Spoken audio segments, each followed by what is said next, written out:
네, KBS에서는 지난해 일하다 죽지 않게를 주제로 해서 노동자들의 안전 문제를 이슈화했는데요. 올해는 노동자들의 임금 체불 실태, 대안을 찾는 연속 보도를 하고 있습니다. 직접 취재를 한 사회부 고아름 홍진아 기자 나와 있습니다. 안녕하십니까? 네, 안녕하세요.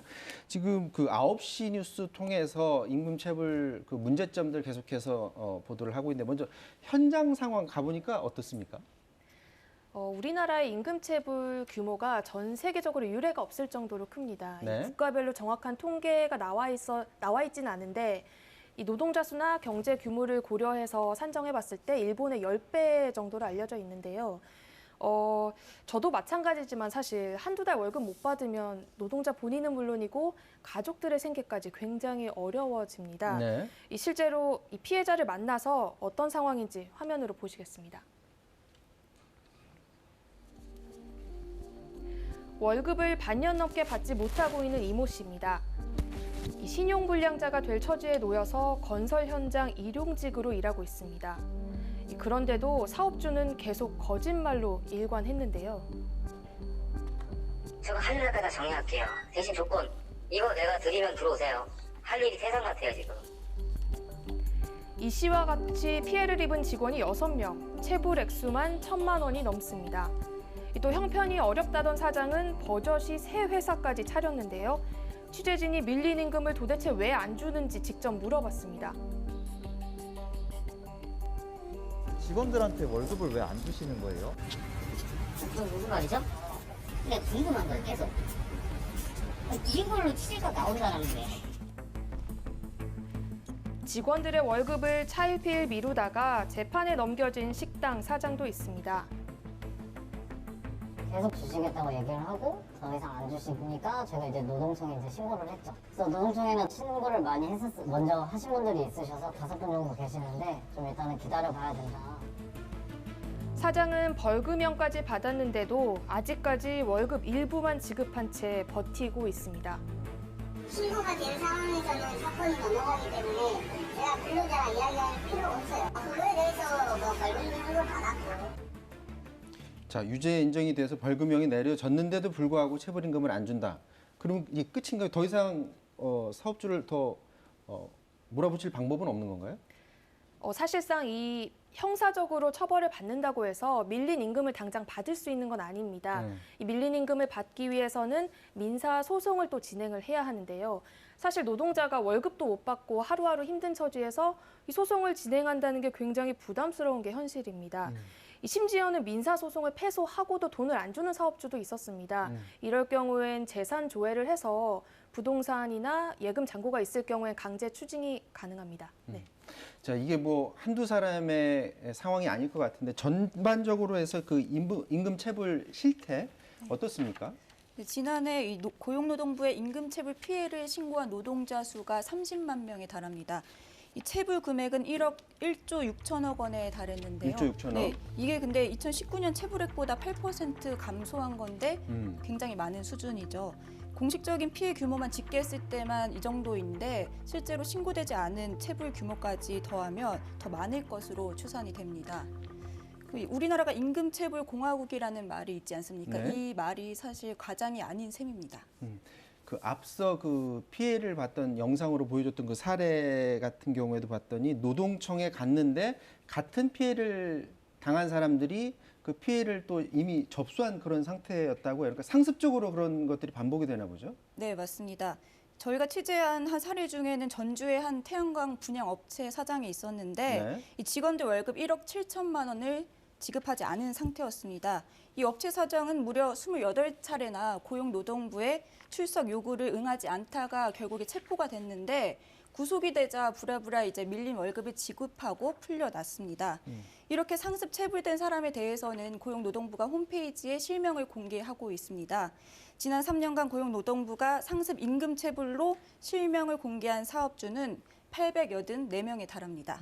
문제는 임금체불이 반의사 불벌죄라는 건데요. 이렇게 상습적으로 체불하더라도 뒤늦게 돈을 지급하거나 합의를 하면 이제 법적 책임을 물을 수 없게 되는 구조입니다.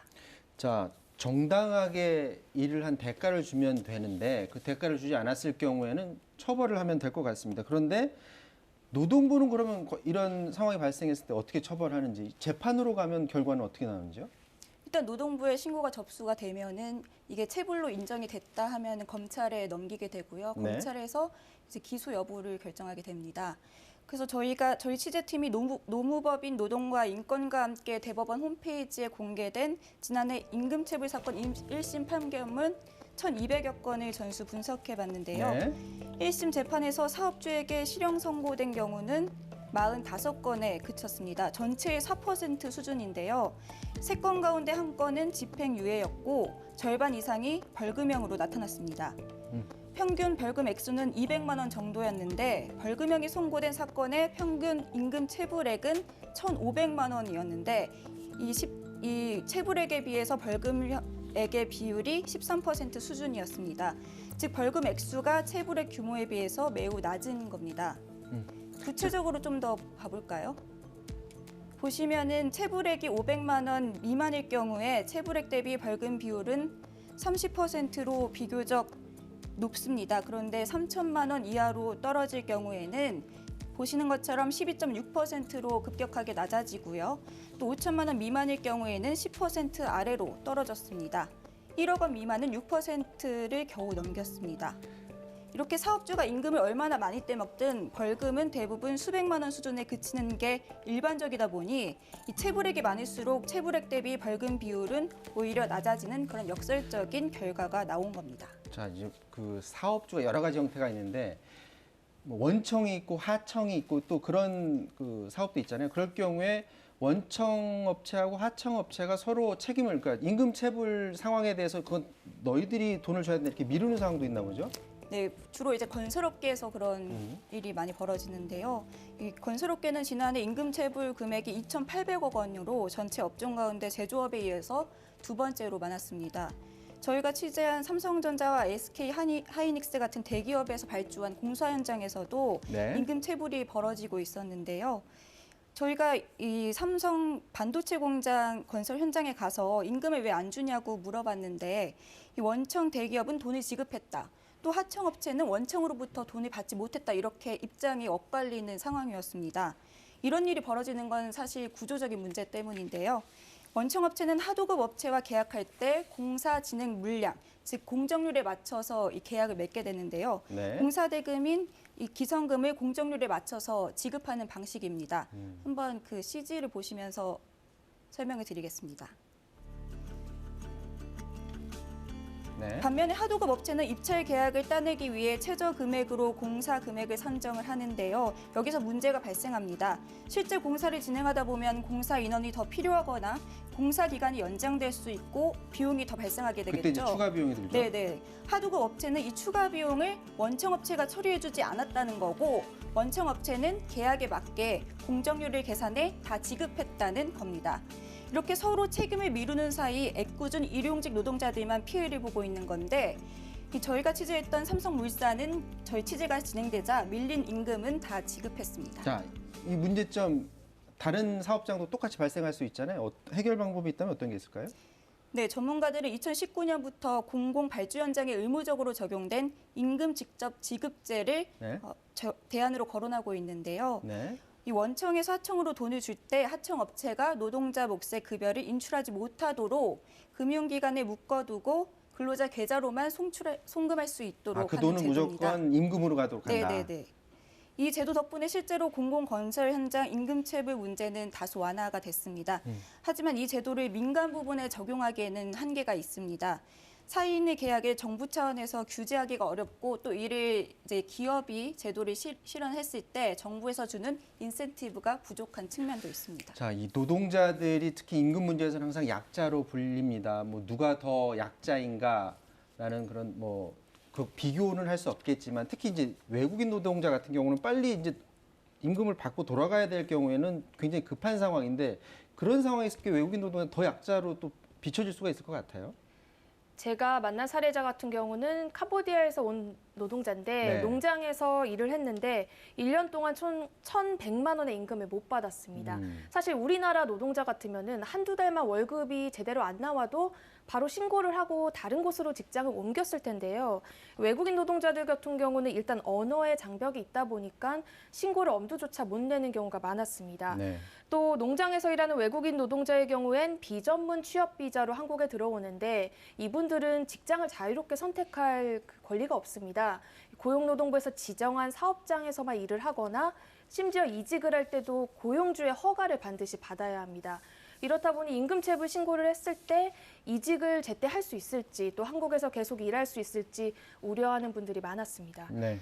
임금을 체불한 농장주를 만나기 위해서 직접 농장을 가봤는데요. 영상 보시겠습니다. 경기도 양평에 위치한 농장입니다. 일했던 비닐하우스가 모두 철거된 상태였습니다. 또 사장이 살던 집도 텅 비어 있었는데요. 이 사장과 통화를 시도해봤습니다. 감대학하여 돈 없어요. 지금 한국에서 힘들어요. 계속 아파요. 빨리 돈 벌어야 되는데 지금 돈을 벌기가 상당히 쉽지가 않아요. 돈 줘요. 왜 안 줘요, 사장님? 돈만 있으면 내가 한 번도 안 줘요. 안 주는 게 아니라 그렇다면 저번에도 약속을 줬지. 자, 그럼 저거 신고해서 처리를 해야 되는데 주로 어떻게 해결합니까? 이분도 이주민 활동가의 지원을 받아서 신고를 했는데요. 노동청 신고하고 처벌도 받았습니다. 그런데 돈을 주지 않았고요. 민사소송까지 승소를 했는데 여전히 가진 돈이 없다면서 주지 않고 있는 상태입니다. 보통 이렇게 사업주에게 재산이 없어서 받아내기 힘들면 정부에서 이제 긴급하게 지원해주는 소액체당금이라는 제도가 있는데요. 소액체당금. 네네, 1,000만 원까지 지급이 가능합니다. 네. 이 문제는 이 외국인 노동자분이 일하는 이 소규모 농장은 이 산업재해 보험에 가입하지 않아도 되는 사업장인데요. 네. 이 소액체당금은 산업재해 보험에 가입한 노동자만 받을 수 있습니다. 그러니까 열악한 곳일수록 혜택을 받을 수 없는 제도. 그렇죠. 이분은 산재보험도 가입을 못했고 소액체당금까지 받지 못해서 결국 월급을 한 푼도 못 받고 귀국을 해야 하는 처지입니다. 자, 지금까지는 이제 임금 체불 문제를 짚어봤는데 그거 말고 초과해서 시간외로 일한 부분, 이 부분도 못 받는 사람들이 많다고요? 네, 맞습니다. 사실 이런 문제는 직장인들이 흔히 많이 겪는 문제이기도 하는데요. 이제 쉬지 못하고 야근을 해도 초과 근로수당을 받지 못하는 문제입니다. 제가 취재한 사례를 하나 소개를 하자면은요. 지난달 20일에 파리바게뜨 제빵기사들이 연장 근로수당을 받지 못했다면서 네. 사측을 노동청에 고발을 했습니다. 이들은 초과 근로를 해도 회사가 눈치를 줘서 연장 근로수당을 신청하지 못했다고 주장을 하는데요. 일이 길어질 경우에는 퇴근 기록을 미리 찍고서 일을 해달라 이런 요청을 하기도 했다고 주장을 합니다. 먼저 찍어달라. 네네, 연장 근로가 발생하지 않은 것처럼요.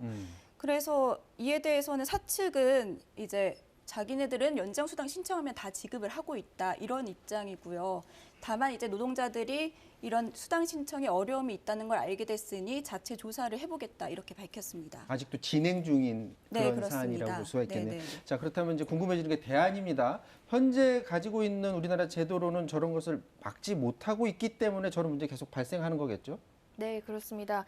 이 월급을 못 받은 노동자는 하루하루 힘이 드는데 네. 이 사업주는 임금을 늦게 줘도 딱히 손해를 보는 게 없습니다. 이제 이런 구조를 바꾸기 위해서 이 늦게 해줄수록 손실이 커지도록 지연이자 제도의 실효성을 높이자 이런 주장이 많이 나오고 있습니다. 이 지연이자 제도는 사업주가 임금을 늦게 주면 연 20%의 이자를 부과하는 제도인데 이 안 줘도 지금 처벌하는 조항이 없기 때문에 유명무실한 상태입니다. 이 밖에도 미국에서는 임금체불 사업주에게 최대 3대의 배상금을 부과하기도 하는데요. 네. 이 미국 변호사의 이야기를 들어보시겠습니다. The purpose of the Wage Theft Prevention Act was to address the issue in New York of employers robbing from immigrant workers who did not speak clear English. New York City does charge heavy fines for anyone breaching this act. The fines keep going up. They can ultimately reach $20,000 very quickly. And the government will enforce that even if the employee does not want them to, because it's the government's job to make sure every employer pays. 자, 이제 공은 정부 그리고 국회 이런 쪽에서 어떤 변화의 움직임을 좀 보여줘야 할 것 같은데 보도한 다음에 좀 변화가 있었나요? 저희 첫날 보도가 나가고 고용노동부에서 자료를 냈는데요. 네. 임금체불 규모가 여전히 줄지 않고 있는 데 심각성을 느끼고 있고 앞으로 상습 임금체불 사업주에 대해서 법정형을 높이는 등 제재 강화 방안을 적극 도입하겠다고 밝혔습니다. 또 앞서 미국에서 도입했던 그 징벌적 배상금 제도 도입도 적극적으로 검토하겠다고 밝혔습니다. 자, 그런 대답까지 이끌어낸 그런 취지였습니다. 여기까지 하도록 하겠습니다. 임금체불 실태와 대안까지 알아봤습니다. 지금까지 KBS 사회부 고아름 홍진아 기자였습니다. 고맙습니다.